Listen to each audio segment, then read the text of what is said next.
daawadayaal toos ayaynu ugu jirnaa haatan barnaamijka isla markaana waxaynu ka soo tabinaynaa wararkii ugu dambeeyay doorashada dalkaasi Turkiga oo hadeerta lagu hordhac ahaan loogu dhawaaqay cidda guushu halkaas ay ku raacday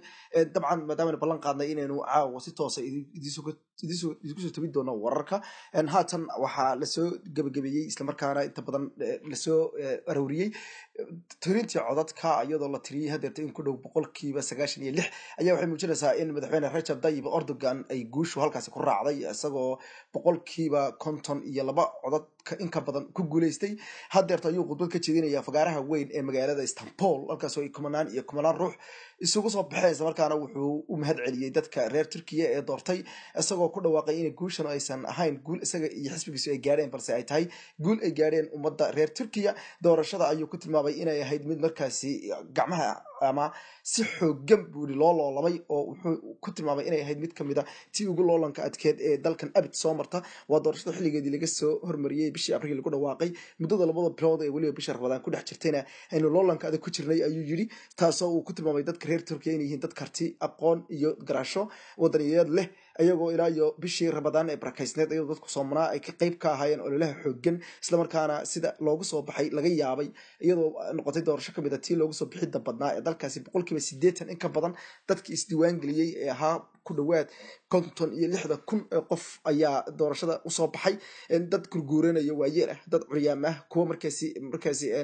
waqti hore markaasi shaqooyinka ka fadhiistay oo ahaa dad markaasi waayeelnimadu ay aad u saameysay ayaa doorasho soo baxay dadka waayay in carruurtooda cid ay kaga yimaadaan ama se ayaga iyo markaasi familkooda ama qoyskooda soo wada codeynaya ayaa tuurta ilmahooda ku soo qaatay doorashadan oo ahayd mid markaasi cidiyo ku dirra ayaa sida muuqata in waxa codadka hadeerto madaxweyne Recep Tayyip Erdogan oo helay gaarayaan 26 milyan oo ruux taasoo ka badan kala badh codadka dadka codeeyay halka wiilka ninka ku soo xiga ee macalinka dhinaca physics maadada physics dhigi jiray ee Muharram isagoo uu helay 14 milyan xisbiyada kale yar ayaa ka sii dameeya hase yeeshee guddiga doorashooyinka qaranka ayaa iyaguna haatan sheegaya in doorashadu ay ahayd mid markaasi cadaalad ah isla markaana si weyn oo sharfan u dhacday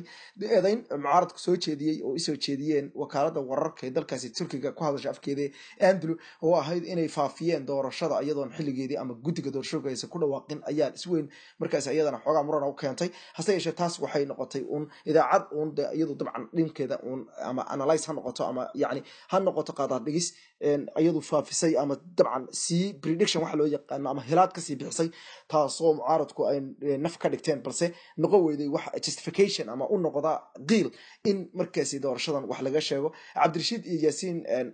toos baynu khadka ugu jirnay ama toos baynu doorashada oo la soconay isla markaana doorashadan waxay ahayd mid mucjiso ah oo runtii aad yaab u leh qaabka abaabulka doorashadu u ahaa sida la isugu taxalujiyay qolo walba inay qolada mucaaradka waxay aad iyagu isugu taxalujinayeen aad u doonayeen in doorashada wareegga labaad aado way ogaayeen wayna ku fadhiyeen inaysan wareegga koobaad guuleysan kareynin balse rajada ay qabeen ayaa ahayd in wareegga labaad ee doorashada marka la isla aado in ay markaasi isku biiri karaan xisbiyadu isla markaana madaxweyne Recep Tayyip Erdogan lagu cadaadi karo halkaasi halka Recep Tayyip Erdogan oo 50% u baahnaa codadka haatanna dadka dhiibtay haatan ay ka badan tahay guud ahaan dalka oo dhan waxa ka soconaya dabaaldeg qobka ciyaar waxa loo yaqaano waxa ka soo baxaya dalka oo dhan garoomada waaweyn dad isugu soo baxaya markaasi bolore tuuraya kuwaas oo ruuxaya calanka qaranka ee guduudan ee xidigta cad bartanka kaga taalo ee dalkaasi Turkiga sidoo kale madaxweyne Recep Tayyip Erdogan ayaa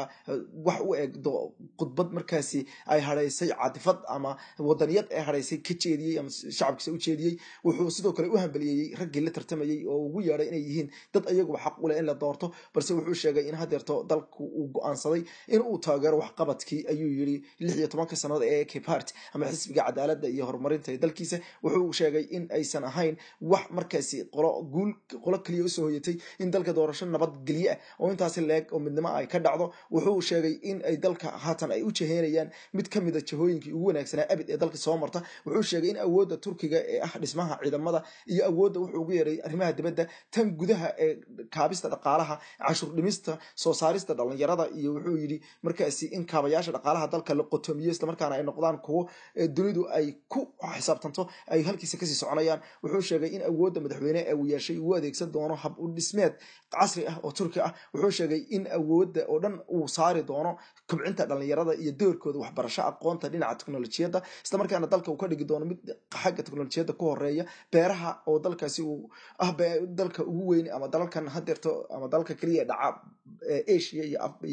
qaaradda Yurub ee ugu beeraha wanaagsan, isla markaana cilmiga beeraha aad uga horeeya ayuu sheegay in la lixaadi doono, wax soo saarka dalkana la xoojin doono. wuxuu sheegay inuu arrimaha caalamka islaamka oo dhan wax weyn ka qaban doono, isla markaana uu xoojinayo doorkiisii hogaamineed ee dowladdiisa awalba ay ka lahayd. wuxuu madaxweyne Rajab Tayyip Erdogan guushiisan ku tilmaamay guul shacabka turkiga ay gaareen, balse sidoo kale guddiga doorashooyinka qaranku weli ayagu si rasmiya ugumay dhawaaqin in madaxweynuhu guuleystay. hase waxay u sheegeen in 96% la tiriyey, 52.2% uu madaxweyne Rajab Tayyip Erdogan uu horeeyo, taasoo ka dhigan inuu si rasmiya u guuleystay. 4% tahadhayna aan la filaynin inay wax ka bedelaan natiijada, inay wax ku daraan moogiye. daawadaasha qiimaha leh ee Hurfadhi Media aad baan idinku mahadcelinaynaa saad noola soo xiriireyseen, isla markaana aad u jeclaydeen inaynu hawada mar walba aynu soo galno oo aynu wararka soo tabino.